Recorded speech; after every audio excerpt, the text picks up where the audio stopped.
Happy to have you aboard here for the Really Big Barbecue Show. Boing. We cook because we have to, and we grill because we want to. Hit me! Fine, how's it going? You have a great show. I'm a big fan.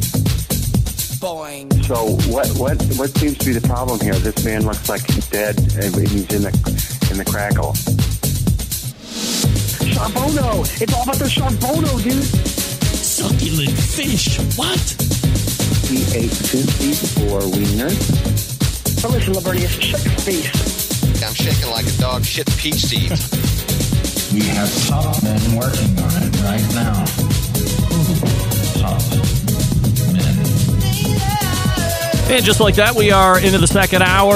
Welcome to the BBQ Central Show. We talk about live fire, barbecue, and grilling topics right here every Tuesday. Doing it live. We'll do it live. Except we're technically doing it live, but we're not doing it live. We're pre-recording this time because I didn't want to go 2 missed shows in the course of a year. Unthinkable for the BBQ Central Show to have such a lameness. So, in an effort to provide a brand new show tonight, we're doing it over the weekend. So I thank my guests that have made time over their weekend to make it appear like we're doing a live show on Tuesday. Rest assured, as I had mentioned in the first hour, this is a completely new show, all new content, all new conversations. It's not a workaround or anything like that.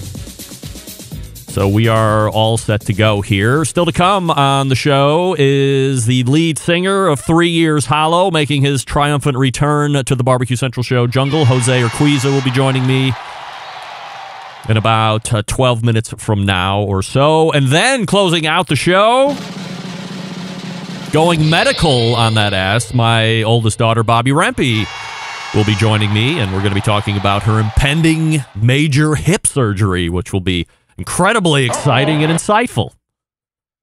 So stay tuned for that, and then we'll send you on your merry way. Don't forget, you can follow the show socially at BBQ Central Show on Instagram, Twitter, TikTok, and Snapchat /BBQ Central Show on Facebook and Twitch for live video feeds. Also get one over on YouTube /RD Rempe. And while we're not typically or technically live on Clubhouse tonight on Tuesday, you can always get replays on Clubhouse as well. You can follow me there. And that's where we're taking our quote-unquote phone calls these days because the sound quality is good, the interaction is good.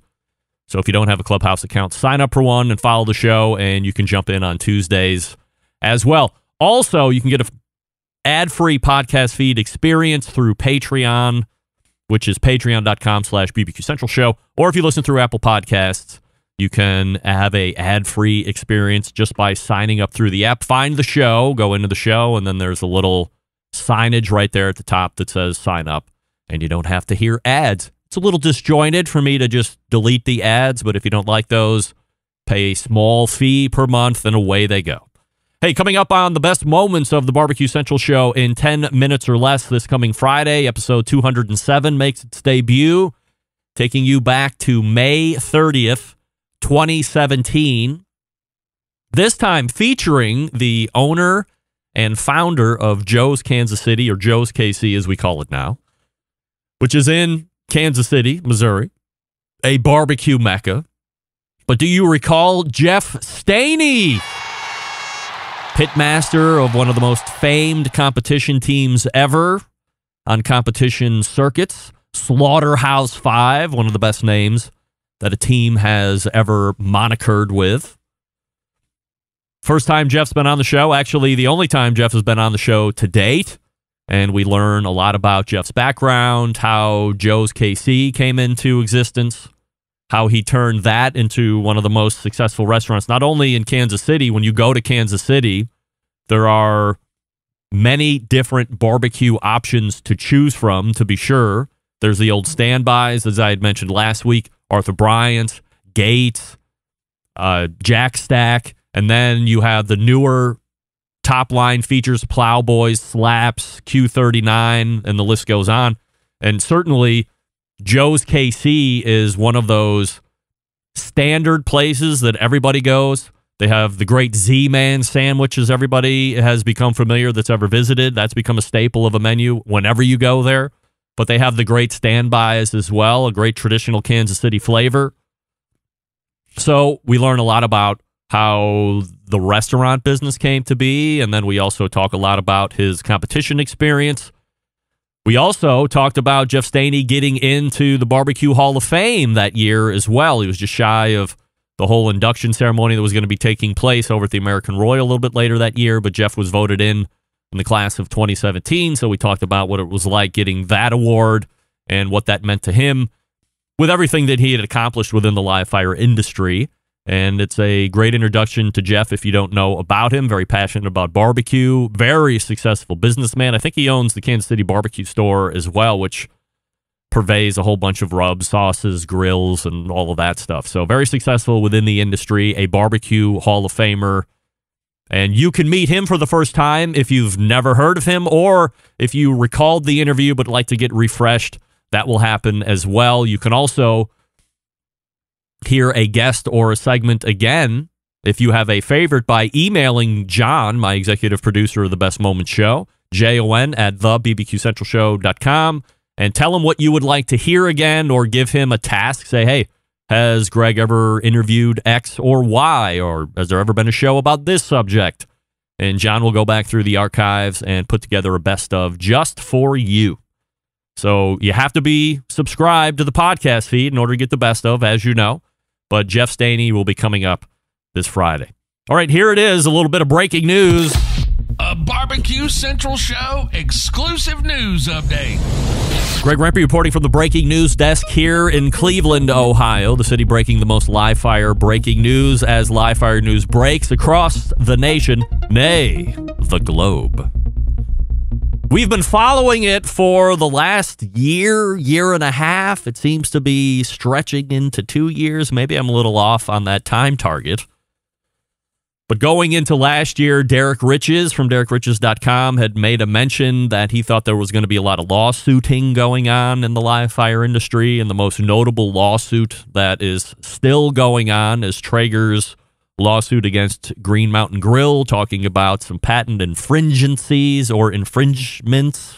It's bad English, no doubt about it. John Dawson, say off me on that. Last Monday, or a week ago yesterday, there was a finding that was supposed to be what I thought was going to be the end-all, be-all decision of this lawsuit, and then we could just get on with our lives. However, not the case. One of the patents, so there's 2 patents that are being looked at here, or potentially infringed upon, as Traeger is saying Green Mountain Grill is. And one of those, I'm not going to get all technical gobbledygook on this, because Derek Riches and I will actually talk about this next week a little bit more in depth. But one of those was found to be a non-infringe, was thrown out.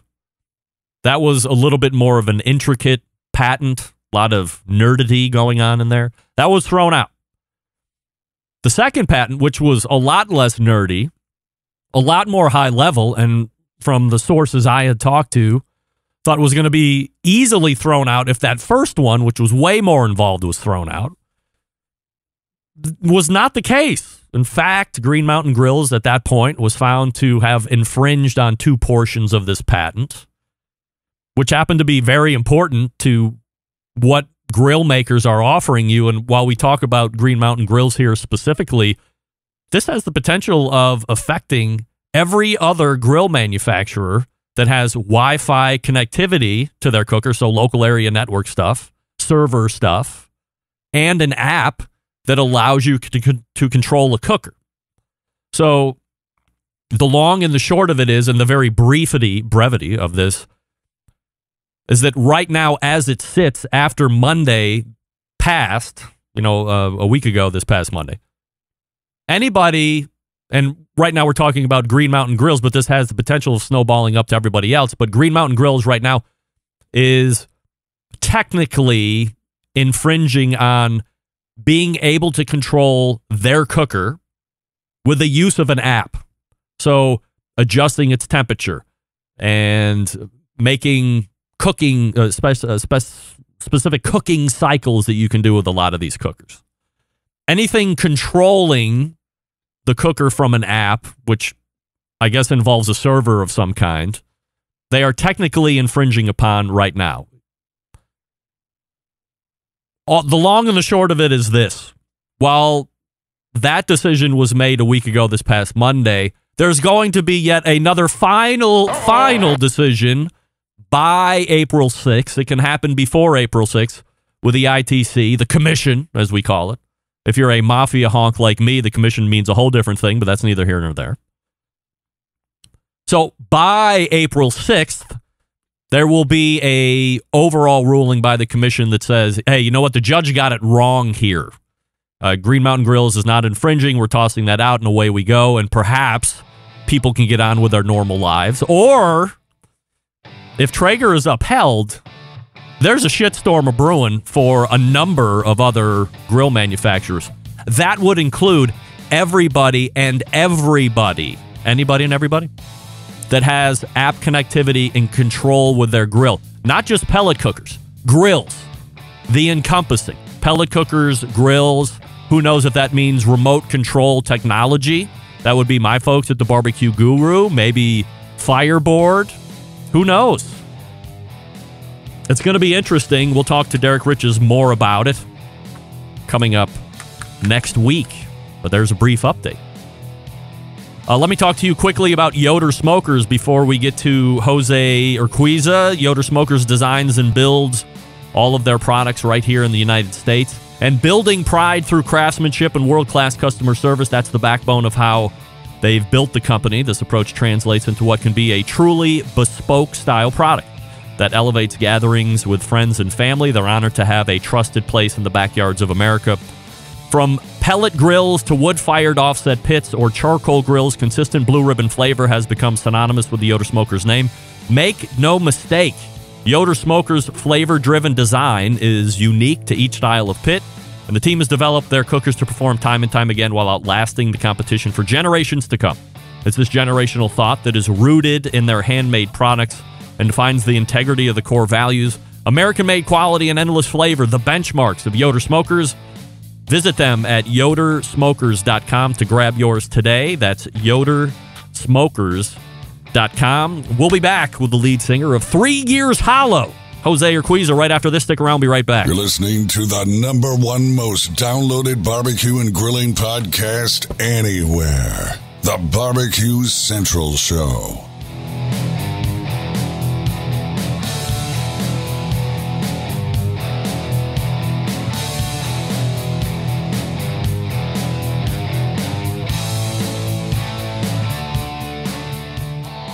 Howard Stern, Jim Rome, Dan Patrick, and Greg Rempe. The Mountain Rushmore of talk show entertainment. Now, let's get back to the BBQ Central Show. And this portion being brought to you by Pit Barrel Cooker, the most unbelievable outdoor cooking device on the planet. Available in 3 sizes currently, a host of accessories to complete your Pit Barrel cooking experience. Whether you're a beginner or professional, definitely cooker you want to add to the arsenal. Visit pitbarrelcooker.com and tell them the Barbecue Central Show sent you. Gang, if it's one thing I've learned as I get older, it's that time flies. While I was prepping for my next guest, I tried to find the last outline sheet I did on him, and nothing came up. I was shocked because it seems like, to me, as with everything, it was only 4 or 5 years ago that I did the segment with them. However, after rolling back through the Gmail archives, here's what I found. It was almost 12 years ago that we did this interview the first time. So we are way overdue for an update. Joining me now, the lead singer for the unofficial, official band of the Barbecue Central Show. We race to the hotline and welcome back friend of the show, Jose Urquiza. Hey, Jose, how are you? I'm fantastic, man. Thanks for having me. Yeah, absolutely. My pleasure, and so glad to have you back on. So, as I had mentioned in the open right there, January 2010 was the interview that you and me and the lead guitarist at the time did the first time around.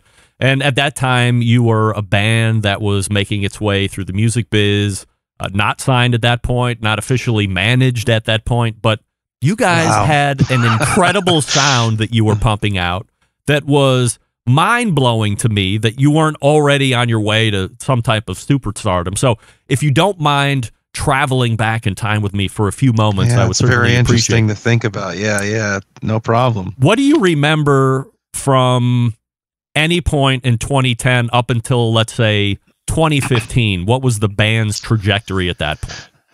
Yeah, well, I mean, immediately thinking of that when you say pre-signed, I was thinking that exact thing because that didn't really happen until 2013, 2012, 2013. So we were at that point in time literally just guessing at everything to do to try to get, a record contract.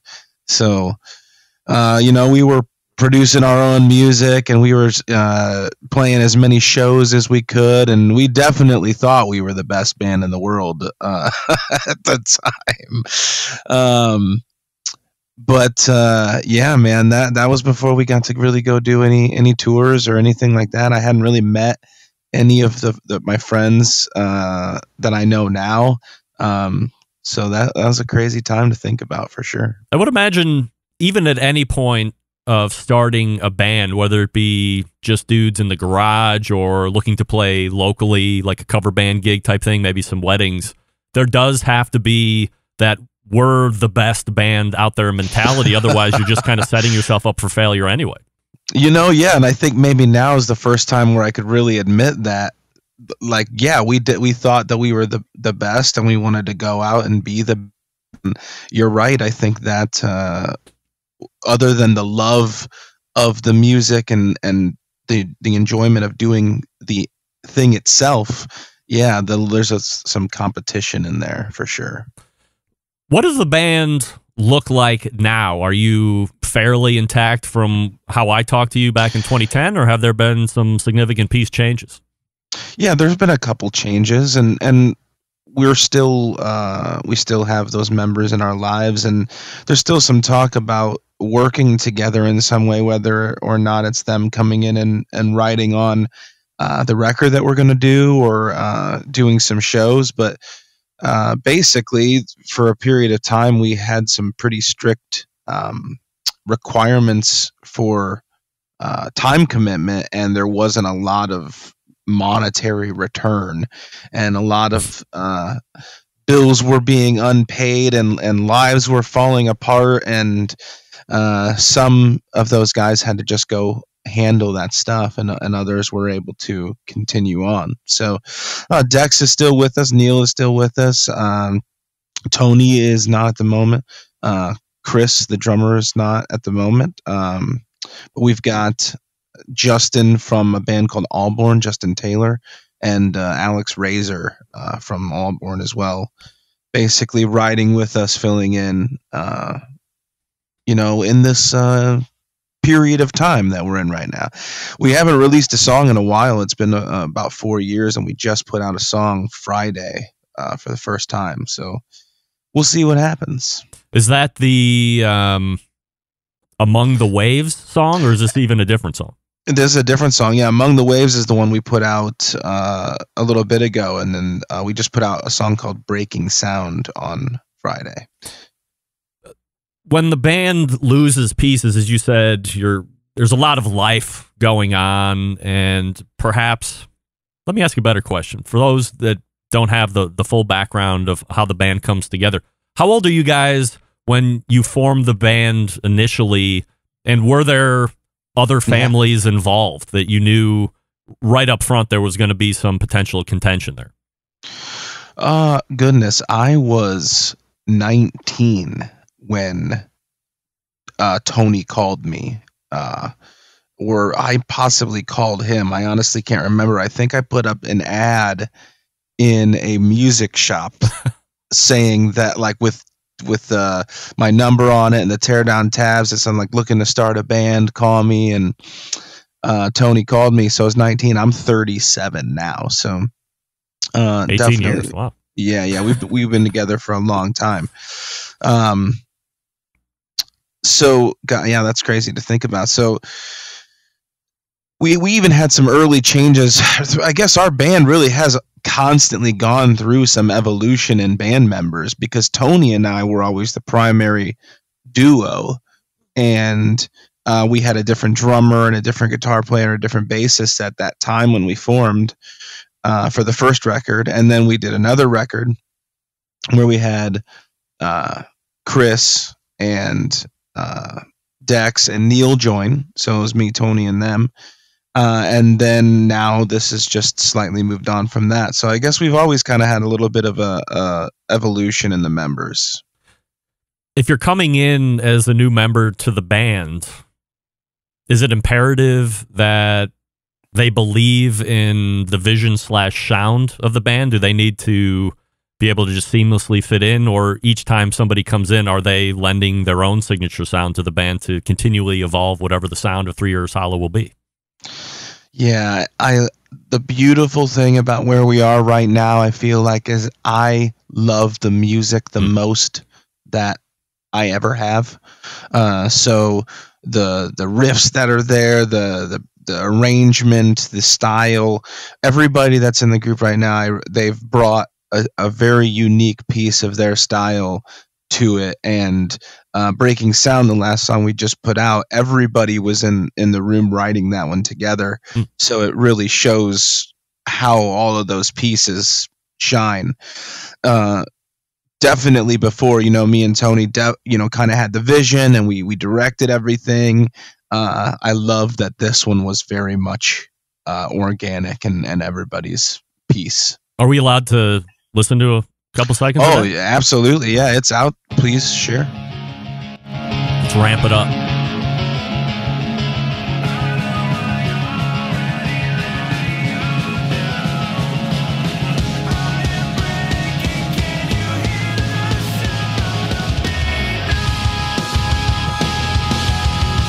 That's the signature 3 Years Hollow riff right there. I love it.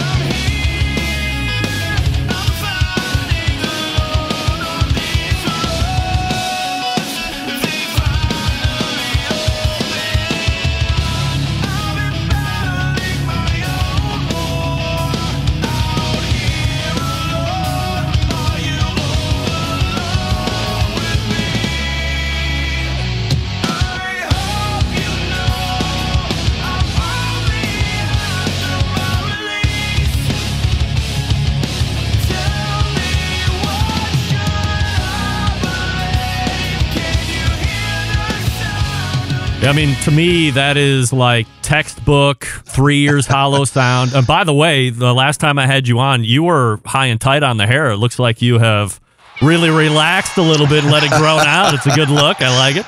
Yes, it definitely has. Yeah, it's grown. It bothers me every day, and I think about cutting it off, but I'm sticking with it.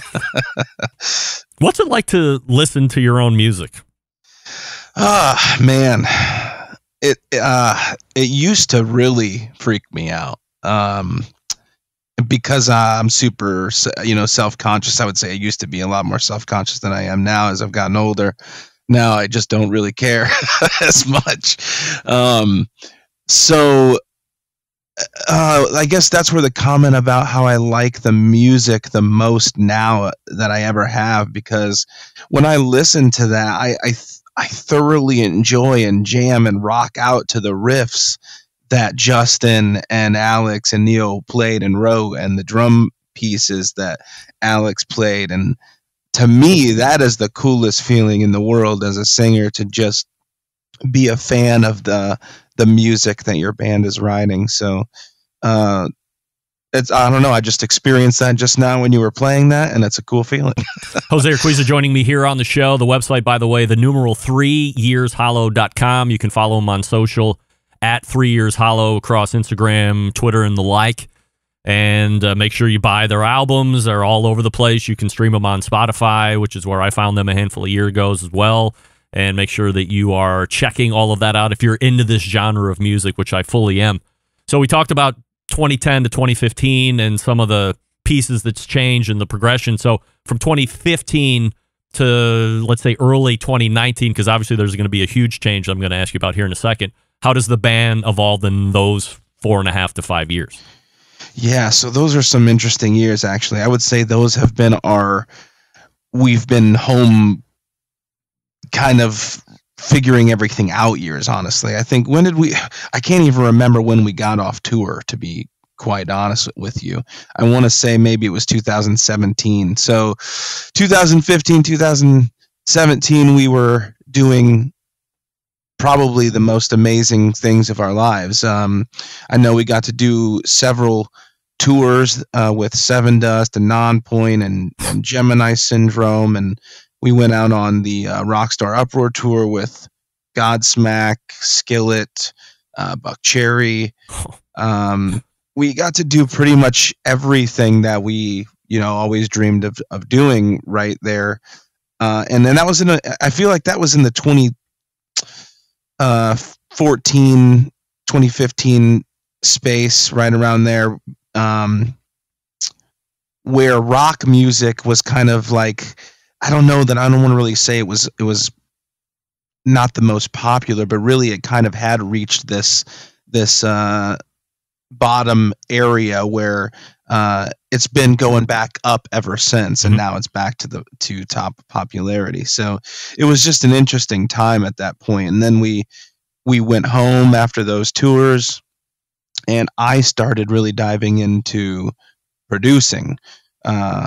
And that's what I've been doing, I would say, for the majority of the last 5 years, is I've been in the studio working with Morgan Rose from Seven Dust, and Sean from Breaking Benjamin, Barry from 3 Days Grace. Those guys have all become like my production partners, I would say. Wow.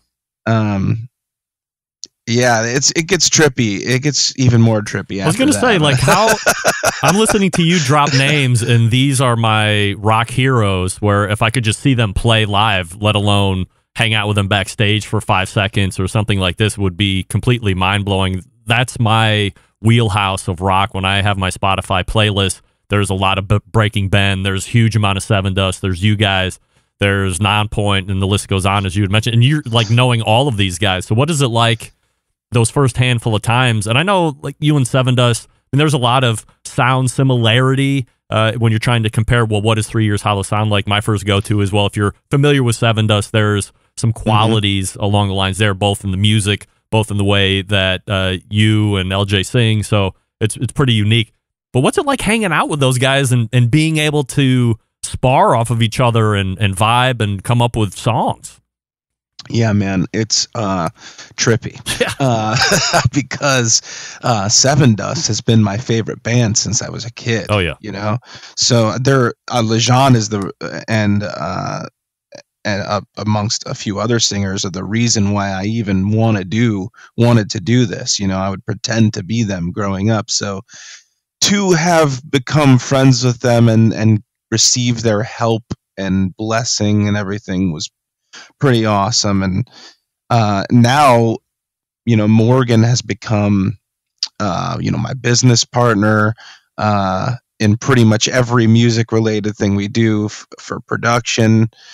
And I still think it's trippy. I tell him all the time, I'm like, hey bro, like, I know just what those people feel like right now, because I still feel it when I'm talking to you about this stuff, thinking like, you're my favorite drummer in the world, but we're also working on all these projects together.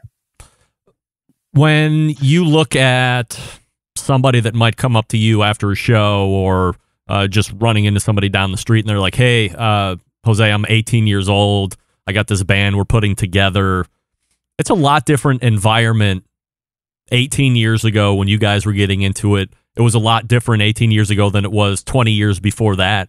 What's your advice to an 18-year-old dude who has a group of guys that they're looking to break in? What's the advice these days? Yeah, man, I have, for some reason, always just given the same advice. I guess this has become the advice that I give to bands. And what I have realized now, I guess, or what I would say, and I don't know if my advice is any good or not, but I take Seven Dust, a band like Seven Dust, as an example that can go out there and just continually deliver music and albums and tours and shows, and after 20 years have an incredible following and an incredible history and all of these records, and the respect from other musicians in the industry and everything towards guys like Seven Dust is incredible to see. So these guys have done it just from working, just from working hard and doing their thing. And I tell everybody else, like, don't focus on getting there so quickly. Just every day focus on your craft and going out there and playing shows and meet people, meet the fans, as Morgan says, shake hands, kiss babies.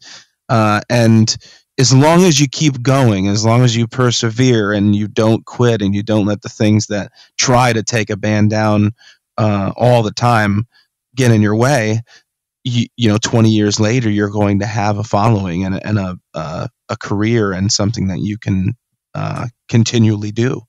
So that is at least the hope and what I am striving for. And from my experience so far, at least it seems that way. If you just put your head down and work, sooner or later you look around and you're like, wow, this is really awesome.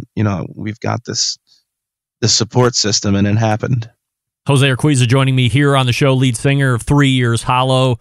The website, the numeral 3yearshollow.com, on social at 3 Years Hollow. Jose, what does 2022 look like for you, both in a production standpoint and potentially in a touring standpoint?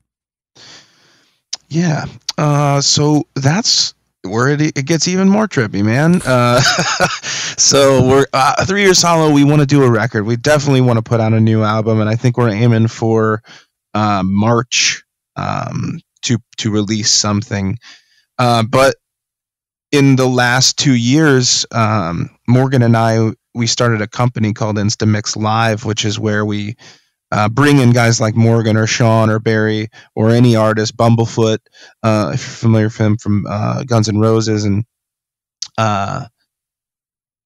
we bring in a crowd of people, maybe 10 to 15 people, into a recording studio for 8 hours, and we write a song together. Wow. And, maybe there's a person in the crowd that's a guitar player, and he'll throw down a riff, and he'll work with Morgan. Morgan's a producer. So everybody in the room kind of gets to really experience what it's like writing with their favorite artist. And then there's a song that actually gets written and put out from that. So we brought in Sean, we brought in Barry, and we brought in Justin from Auburn. And 2 years later, we're all sitting around with all of this material, and we're like, we really enjoy writing these songs and performing. So the five of us decided that we were going to start a band.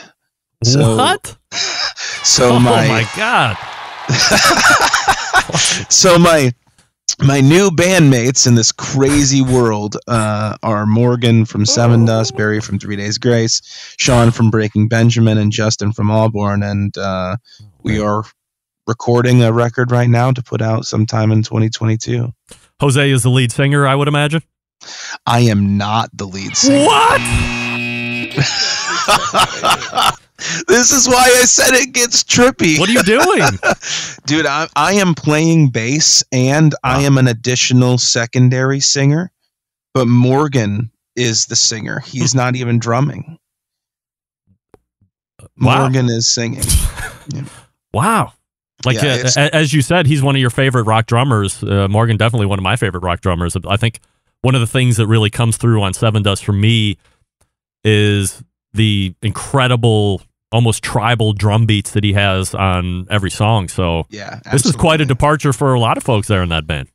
Oh yes. Yeah, this is it's very interesting for everybody. I don't think anybody expected it either, and it just came from loving the stuff we were creating, and who knows what will happen. I think it's just for fun right now, but trippy for me to be able to release music with these guys. No doubt about it. Sounds like 2022 is going to be an incredible year for our guest, Jose Urquiza. We know him as the lead singer of 3 Years Hollow, which I affectionately refer to them as the unofficial official band of the BBQ Central show.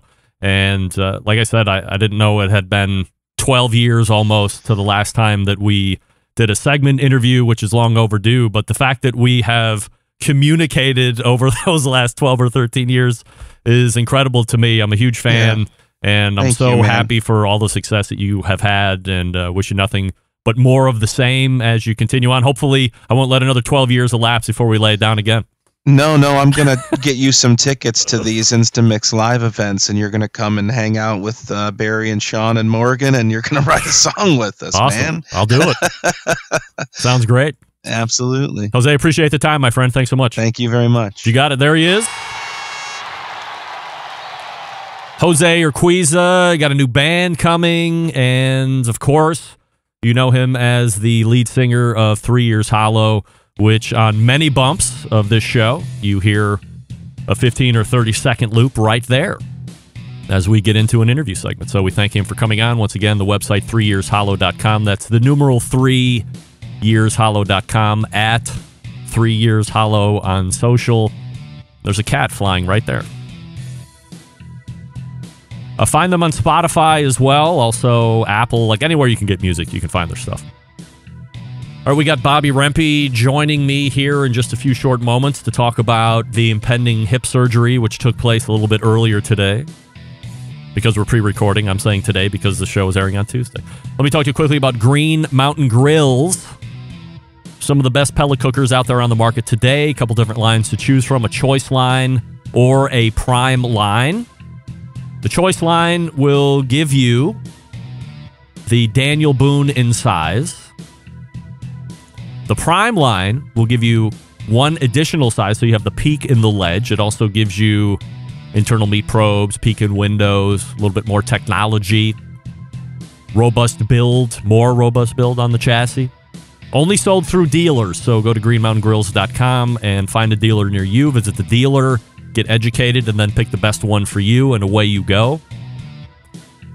Also on the website, you can find accessories, pellets, and everything else to complete your Green Mountain Grill cooking experience. That's greenmountaingrill.com. Greenmountaingrill.com. We are back with Bobbi Rempe talking hip surgery, which I know everybody wants to hear about, and we'll do it here in just a few short seconds. Stick around, be right back.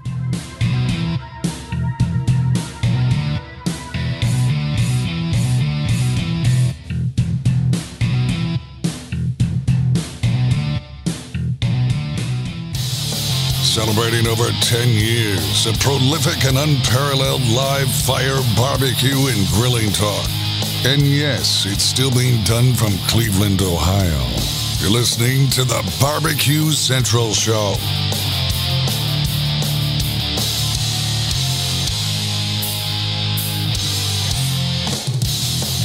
All right, welcome back. This portion of the show being brought to you by Smithfield. Head on over to smithfield.com through the grilling season for recipes, tips, and tricks from world champ pitmasters like Chris Lilly, Darren Worth, Ernest Cervantes, and Childs Cridlin. Mouthwatering flavor, no artificial ingredients. Quite simply, some of the best pork money can buy, and you can find it at smithfield.com and a retailer near you. All right, helping me close the show this evening, somebody you have seen on the show giving her expert opinion as me and the embedded correspondents and one Jeff Reiser sing for you during the American Idol BBQ Central Show edition shows. But earlier today, having another major hip surgery, but before she actually has it, we're here to talk about it on a Sunday morning, afternoon, I guess. First things first, let's talk about this past volleyball season and how it all turned out. Give me your high-level thoughts on the 2021 Seton Hill University volleyball results. And you can speak freely. Nobody listens on the team. The coach doesn't listen, so don't worry about it. Well, we did not do very good. Let me be nice.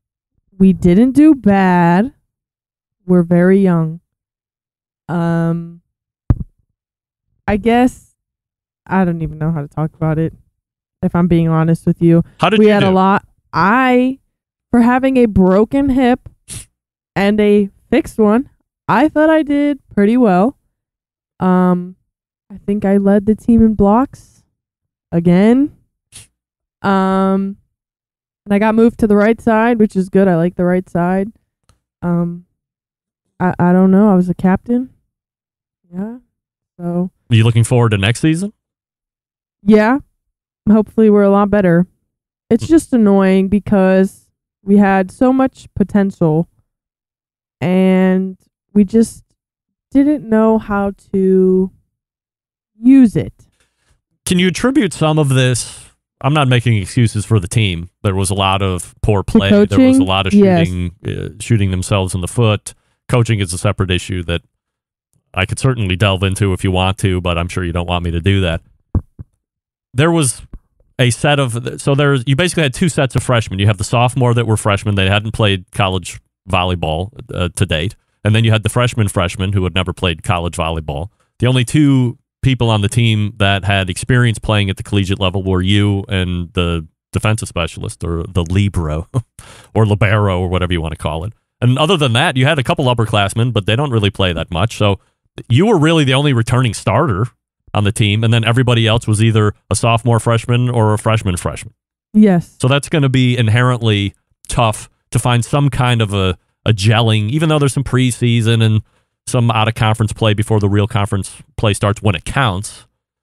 But there isn't a lot of familiarity. You don't know the setters. You don't know how they're going to set. You don't know how they're going to react in the game. Practice is different. Were you hoping that there would have been a better or a quicker gelling? Or is gelling an easy excuse? I think gelling came pretty easy to us in the end. It did take a while, but I also don't think we were ever given the chance to gel. I don't know if I should look at you or the camera. You can look at me. Okay. It's a conversation. Mostly because our coach never gave us a starting lineup. So we never had the chance to get set in one area of the game and get used to playing next to this person or this person, have this person setting us, and you're setting these hitters. So it wasn't until, a couple weeks before the season ended that he kind of came up with a starting lineup. And then we started to gel. And then he brings somebody in out of nowhere. No names, please. Rule number 1 on this show. And that just messed everything up. So, I don't know. Gelling was an issue, but it wasn't. Because outside of the court and as people, individuals, we all like each other for the most part. We all get along. We all hang out outside volleyball. We all stay in touch. In fact, I just heard from a bunch of them this morning. But volleyball, even though we get along outside, then we're in those little lines. And then it's just down. Well, hopefully you guys can figure that out, and next season, I think next season yields better results. I think we'll be better because we were so young this year that now everyone has a year under their belt and knows what to expect. He's not bringing in a lot of new people. So hopefully, I think a lot of girls might be looking over their shoulder if there was going to be a lot of folks coming in. No. That's not fun. No. But I don't know. I just think that this upcoming season in the fall should be 100 times better than this past season. Before you get to next season, there's a little issue of a hip surgery that has to take place. And a recovery that has to take place in order to get you cleared for sport. And almost 2 years ago to the day, you had your right hip taken apart, put back together again. We were hopeful that the left hip wasn't going to have to see the same fate. However, that's not the case. So Tuesday, or today, because people are going to watch this on Tuesday. This morning. You will have had your left hip done, or this afternoon. Right. It's going to be in the morning, no doubt. This is pretty extensive. So for the folks that are new to the show, or I don't think we really delved into what the whole process is like, what are you having done, or what is your condition in having to have you have this surgery, and then what are you having done to get it corrected? So I was born with hip dysplasia. Who did that? All thanks Damn to my parents. mom and dad. They even had a doctor tell them at a very, very young age that I had it. They put me in a brace, and then they took me out. Why? In fairness, another doctor said, get her out of that brace. We didn't unilaterally make that medical decision on our own. Well, I'm who not smart knows? enough to Maybe even- I wouldn't need the surgeries. It's okay. I don't care. I don't hold a grudge. Right. Anyways. So over all these years of me not knowing that I actually had hip dysplasia, all of my body weight was put on my labrums in my hips. There's labrums in your shoulders and your hips for those people who don't know. And because of that and the way that my hip joint was shaped incorrectly, because that's what hip dysplasia is, the labrum was taking all my body weight over time. It just kind of tore. And the bones weren't shaped correctly, so that didn't help any.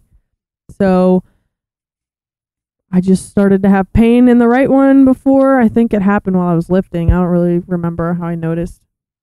And then I went to preseason freshman year, and then I woke up one morning and I couldn't walk, and I said, that's not right. Went to the doctors, and they're like, yeah, you need this surgery. So basically, it's called a PAO-FAI. And it's two surgeries Yeah. in one. I mean, you're literally having two doctors It's perform two different portions. two different surgeons doing two different things. The first part is the FAI, so like a hip scope. They go in and they'll shave down the head and the neck of the femur, make it all pretty and how it should look. And then he'll also repair the labrum, which is torn. And then the second part of the surgery, the other surgeon goes in and breaks my pelvis. On purpose? Yes. Wow. Moves it and screws it into place.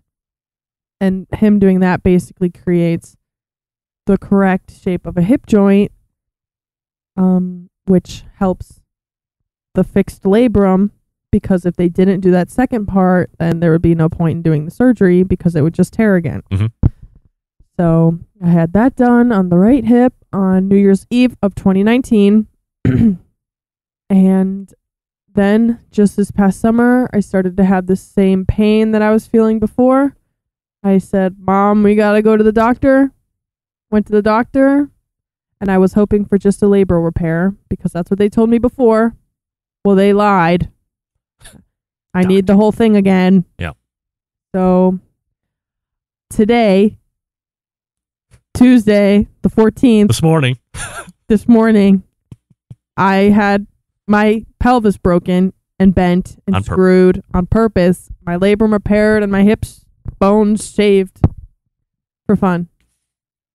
All kidding aside, this is pretty extensive surgery. There's no doubt about it. It requires two surgeons. It requires two specialists. The labral repair surgeon also happens to be the lead ortho for the Cleveland Browns, so it's not like we're just finding somebody from a book and giving our best shots here. He's a leader in the industry. He's also a portion of this team that is the leading PAO team in the country. People are flying in not only from the country, but from all over the world to have this done. They do it once a month.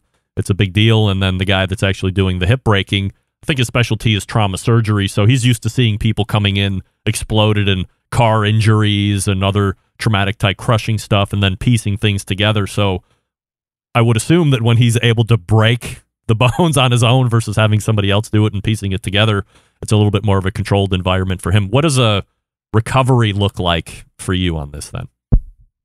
So the recovery is 6 to 8 months.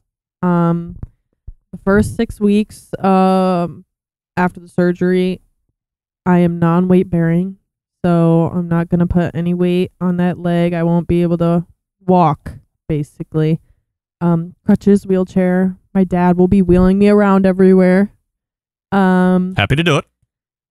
And then after those 6 weeks are up, I go to therapy and I get evaluated. And basically they'll tell me like if I can get off the crutches or not. The first time they had me use one crutch a little bit longer because my Gait was off. I was weak on one side, so I was limping.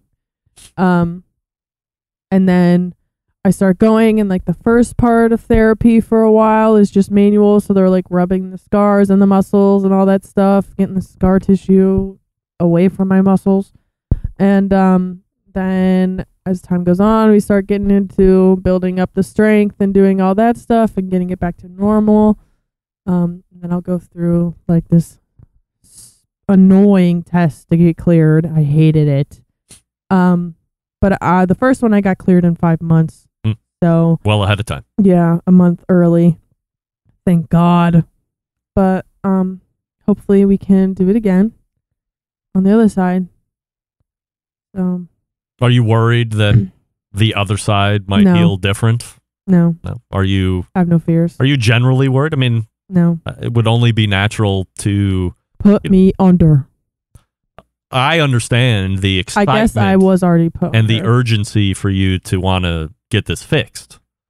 But it would also be very natural for you to feel some kind of nervousness to, A, go under, B, somebody's literally breaking your hip on purpose, which isn't normal for people to do and be excited for. And then perhaps more importantly, hoping that you have the same kind of recovery achievements that you had the first time. I mean, we don't know how it's going to happen. It could be shorter period of recovery. It could be longer.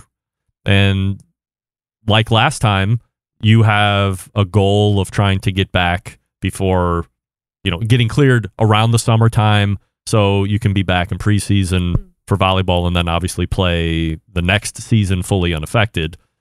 When you look back at how it went the first time, you came back better, stronger. You didn't lose anything off your jump. You actually increased your vertical leap by 3 inches or 4 inches or whatever it was. So you're probably encouraged by the right side to think that the left side is going to be similar. Yes. And you're motivated. You're a hard worker to want to get that done. I think that another reason that I got cleared so quickly was because I stayed home that semester. Like I didn't go to school in the spring. But that also doesn't really matter because COVID hit, so everyone went home anyways, so I didn't really miss much. So that was beneficial. Are you concerned going back this time that there's going to be spring activities and you're just going to have to be working on your recovery versus getting out there and like volleyball activities? Yeah. No. Not worried about that. Spring season isn't like normal season. Yeah, it doesn't really. I mean, I guess it kind of counts for something as well as, or as far as like meshing with a team, but gelling, as we talked about earlier. Yeah, but I mean, I already played with everyone, and everyone knows I'm going through this, so I'm not really worried about that.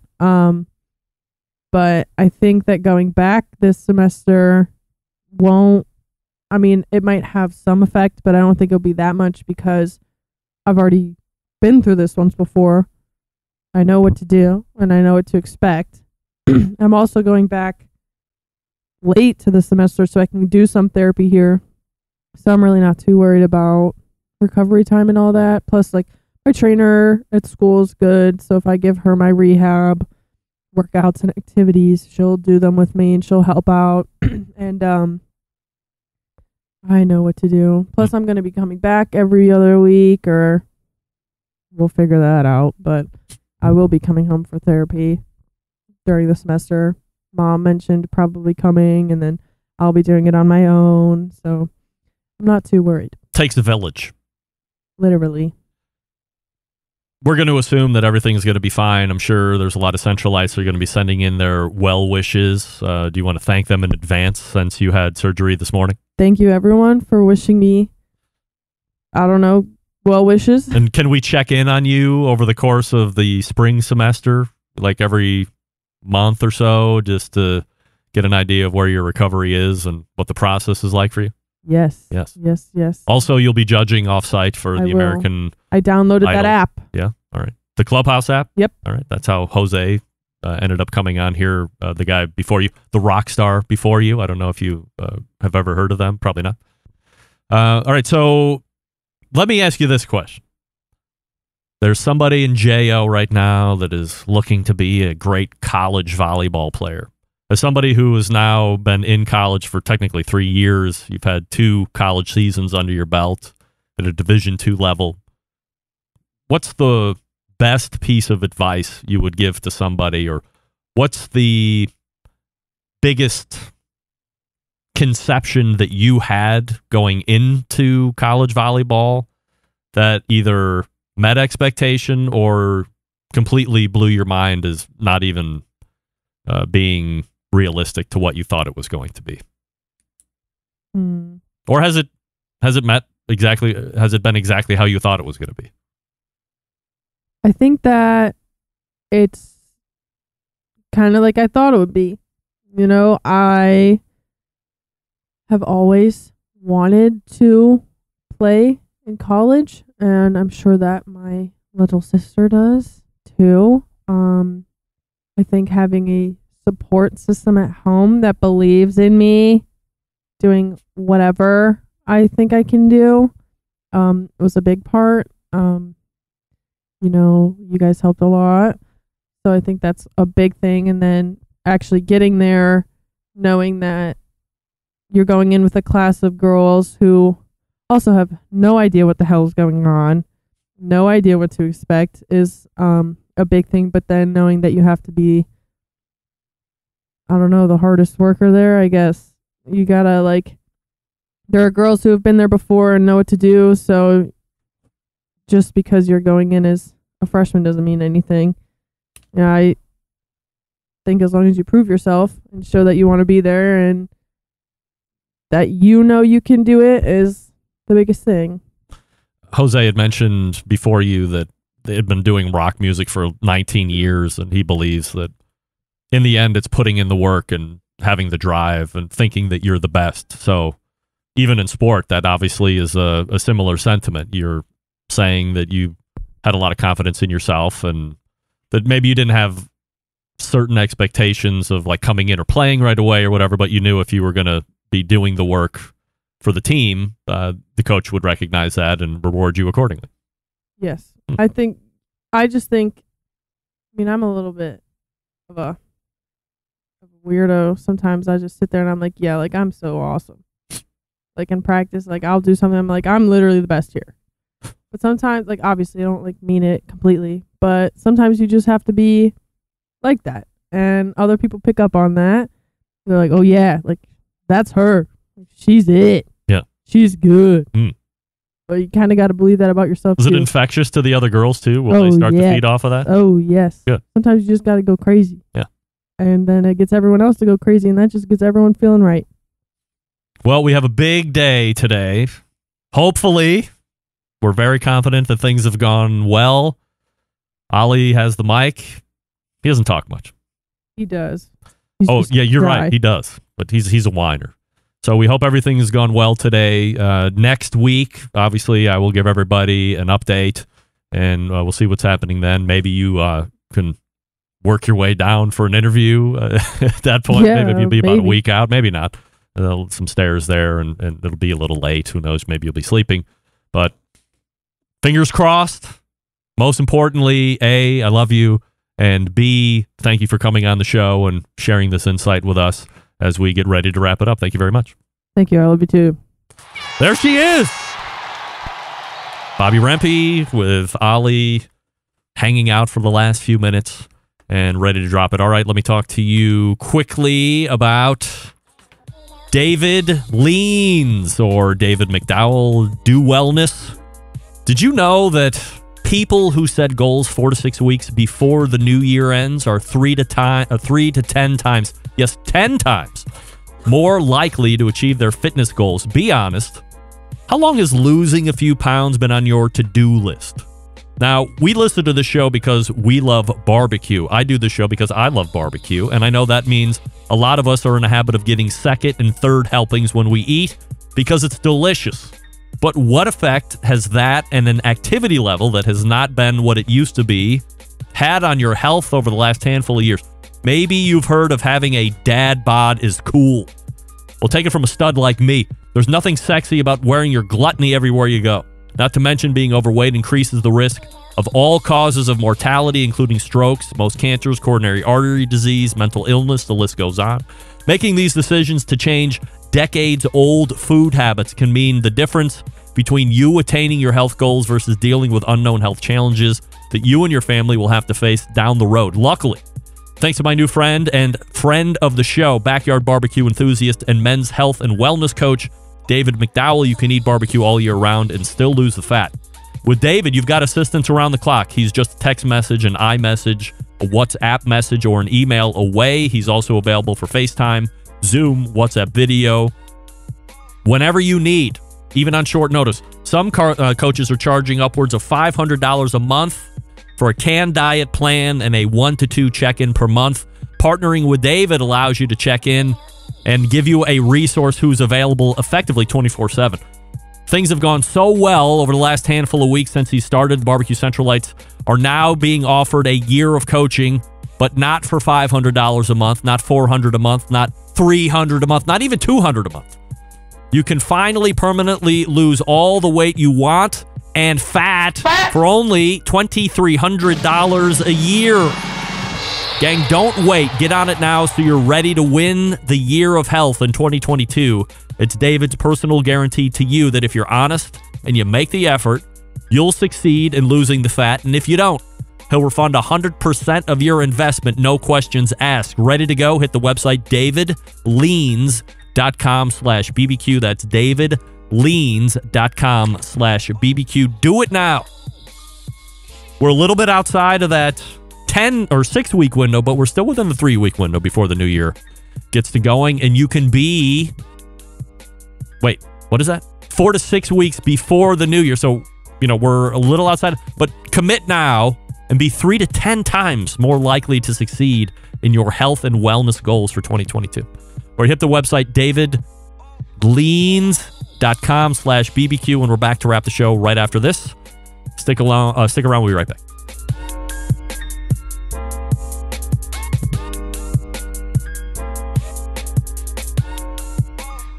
Whole packers, full racks, legs and thighs, injecting butts. If you've never heard this before, you might think you found the best XXX show ever. Let's get back to the most homoerotic host out there today, Craig Rempe. And this portion being brought to you by Vortic Watches, a small batch custom watch manufacturing and vintage restoration company located in northern Colorado. They take antique American pocket watches and turn them into wristwatches. Their mission, preserve and enhance the legacy of manufacturing excellence in America. In order to do that, they combine traditional and cutting-edge technology to create unique, quality, functional timepieces with exceptional value. And here's the coolest part. Each watch that Vortic makes is unique and one of a kind.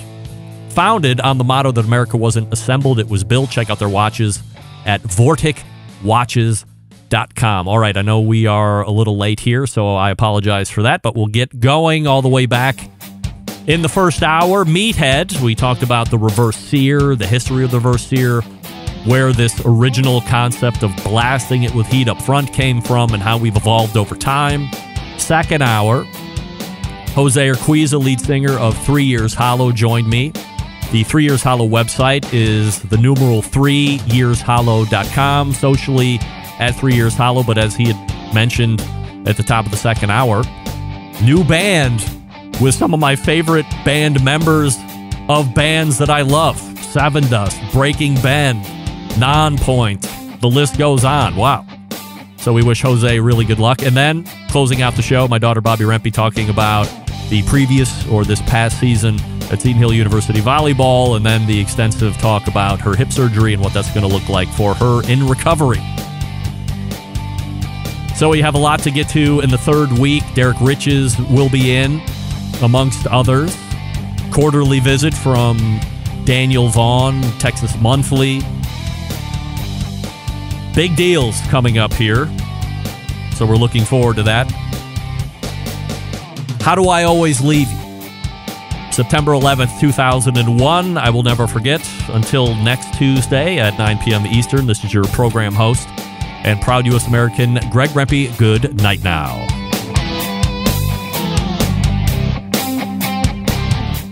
Hi, this is Bobbi Rempe from Cleveland, Ohio, and you're listening to BBQ Central.